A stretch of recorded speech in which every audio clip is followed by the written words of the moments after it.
It's time now for our final voter update of this election cycle. As we have reported, most of the strict voter ID laws have been put on hold by the courts through the great efforts of civil rights groups like the NAACP and others. But those victories don't mean that efforts to suppress the vote are all gone. In fact, there are a whole slew of tactics the enemies of democracy will use on Election Day. And Republicans, I'm really talking about you. And these despicable practices are almost exclusively aimed at minority neighborhoods. Here is what to look out for and what to pass on to your family and friends. The "you can vote by phone" scam, where someone posing as an election official says you can vote by phone. You can't. That's a flat-out lie. So get to the polls and vote in person. Phony letters that look official that say they have information that doubts your eligibility to vote. Again, nonsense. You need to go vote. The wrong day ploy.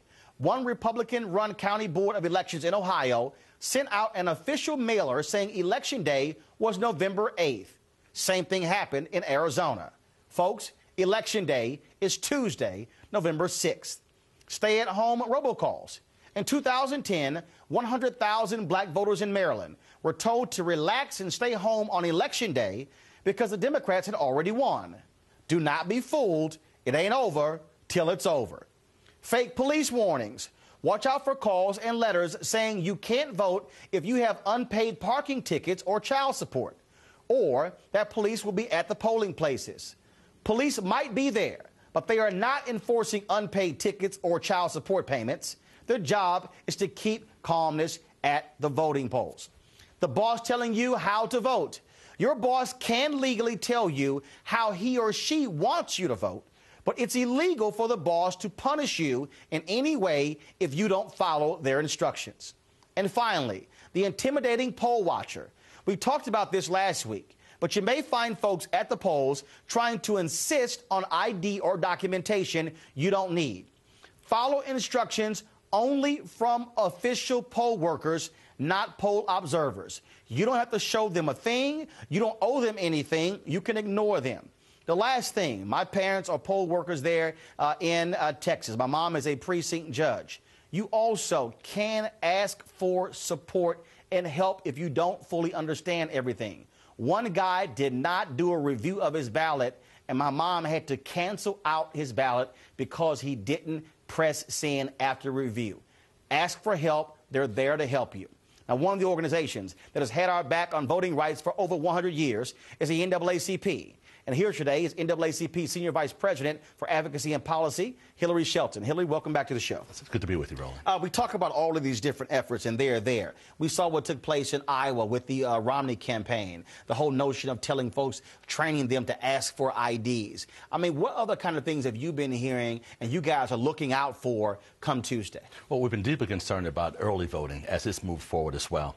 Longer lines are still problematic. There have been problems with some of the ballots and other issues along those lines. There's also still some confusion about what you actually have to have when you get to the polls on Election Day, or even early voting. Quite frankly, we've experienced many people still being asked for photo ID, but not understanding that even if you don't have the photo ID, you can cast the votes right now. We have a number of states, as you know, that we were successful in blocking the actual formal legal necessity for photo IDs when it came to the polls. But because that isn't being done this time around, some people have missed that point, and there's still some confusion both on the side of the voters as well as the election workers. Our push is to make sure that we don't have a problem along those lines. But also we're hearing stories now about voter intimidation by those states like Pennsylvania and Kentucky that allow third-party challenges of those voters to come to the polls as well.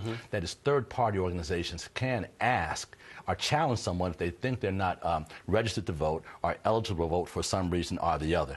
We have to make sure that that doesn't create a problem for us as we move towards this election cycle as well. I got an email from, I believe it is Wade Henderson's group, the Leadership Conference, I believe that's what it is. Yes. And it said the Civil and Human Rights Coalition deploys videographers to counter voter suppression at the polls. You know anything about that? Tell us about that. What are they doing? Yes, indeed. Well, we have in some cases on one side, we have those who want to intimidate that are utilizing videographers. But we're also making sure that our poll workers, our poll observers, are there to also provide that same kind of assistance. We want to make sure that people see what's going on. As a matter of fact, Roland, to the point that the OSCE, the Organization of Security and Cooperation in Europe, is actually sending official international observers into 40 states across the country to make sure we don't have the same kind of shenanigans that we experienced back in 2000. Now, it's hilarious. In my home state of Texas, the Attorney General and the Governor, they've been critical of these international observers, which is a joke to me because the United States, we send election monitors to other states. How arrogant of us to somehow think that we don't need it in our own country. Well, and actually, we're a member as well.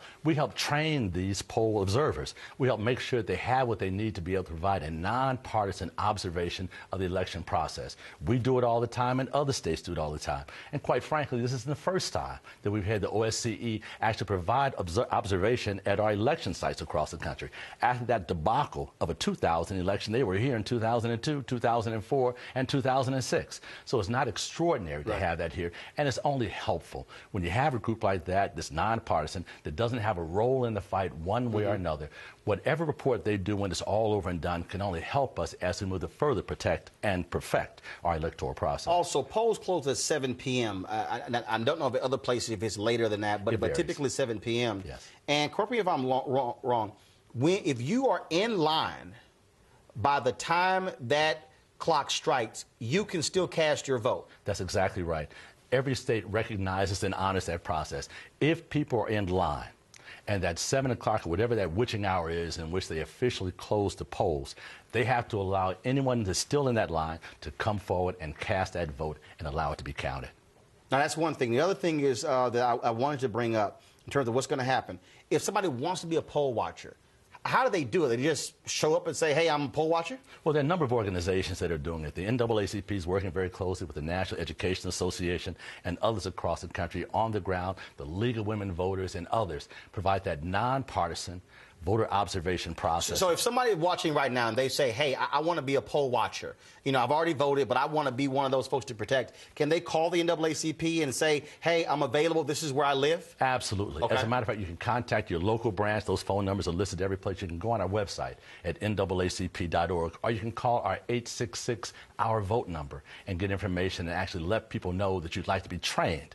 We want our poll watchers trained, understanding how the process works, make sure they understand they cannot interfere with the process at all, but they're only there to assist when problems occur and actually provide that observation to make sure there are no shenanigans. Last thing, not much time left. You also have attorneys who are on standby. Any issues, any questions? Again, if somebody goes to the polls and they say, I'm sorry, you can't vote, they can call what number to say, hey, I'm having problems right at my location? Absolutely. 866 Our Vote is the internet, or the national number they can call and make sure they find out what's going on. If we have attorneys that want to volunteer their time, that same number is available. We have organizations like the National Bar Association and other groups on the ground and around the country that are providing that kind of assistance to us. And we reach out to everyone and say, help us do this to make sure that this election goes through as smoothly as it should. And whoever the victor is, let that be the case. Well, we wish we didn't have to have all those things.